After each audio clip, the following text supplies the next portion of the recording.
Halo semuanya, perkenalkan nama saya Fania Amanda dengan NIM 2311211013 dari jurusan Ilmu Kesehatan Masyarakat Fakultas Kesehatan Masyarakat Universitas Andalas. Nah, pada kesempatan kali ini kita akan membahas tentang rehabilitasi dan rekonstruksi pasca bencana. Seperti yang kita tahu, di Indonesia sering sekali terjadi bencana.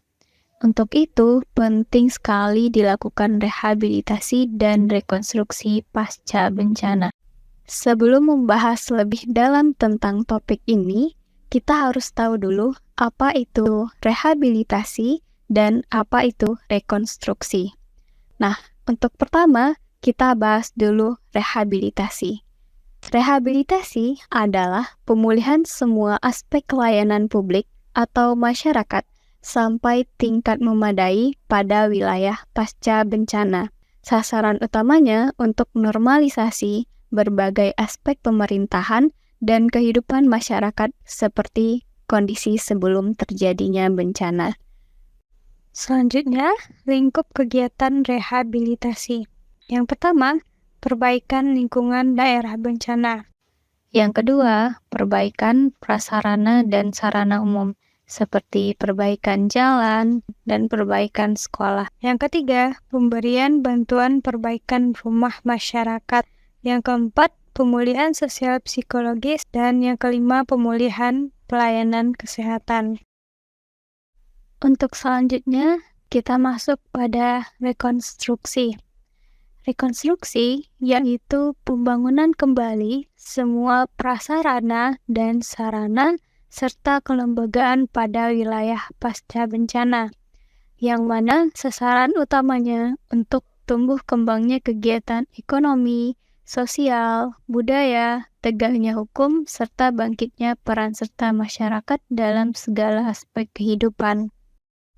Untuk lingkup kegiatan rekonstruksi, seperti pembangunan kembali sarana dan prasarana, lalu penerapan rancang bangun yang tepat dan penggunaan peralatan yang lebih baik dan tahan bencana, serta peningkatan kondisi sosial, ekonomi, dan budaya.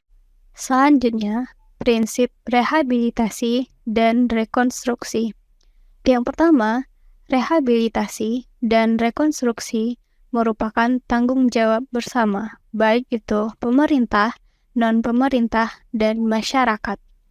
Yang kedua, membangun menjadi lebih baik. Tidak hanya mengembalikan kondisi seperti semula, rehabilitasi dan rekonstruksi juga ditujukan untuk meningkatkan ketahanan terhadap bencana di masa depan. Yang ketiga, mendahulukan kelompok rentan, baik itu lansia, perempuan, anak-anak, dan disabilitas.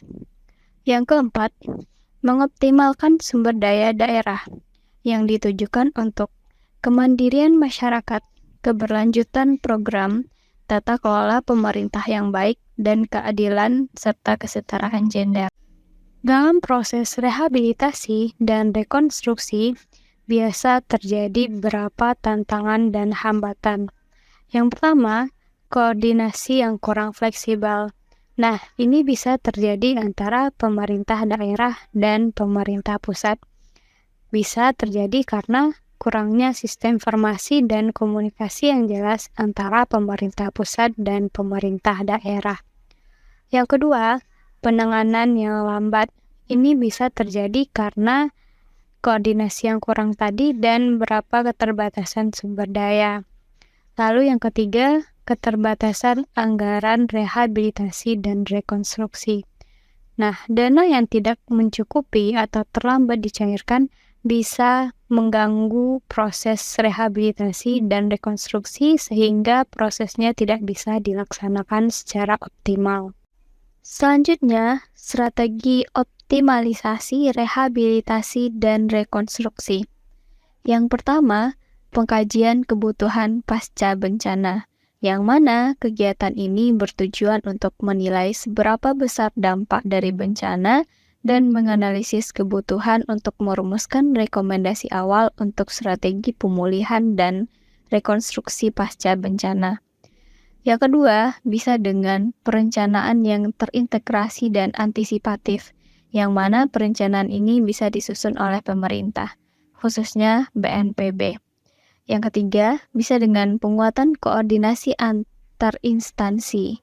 Yang keempat, bisa dengan pengalokasian sumber daya dan dana, yang mana sumber daya dan dana merupakan hal yang paling penting untuk terselenggaranya rehabilitasi dan rekonstruksi dengan optimal.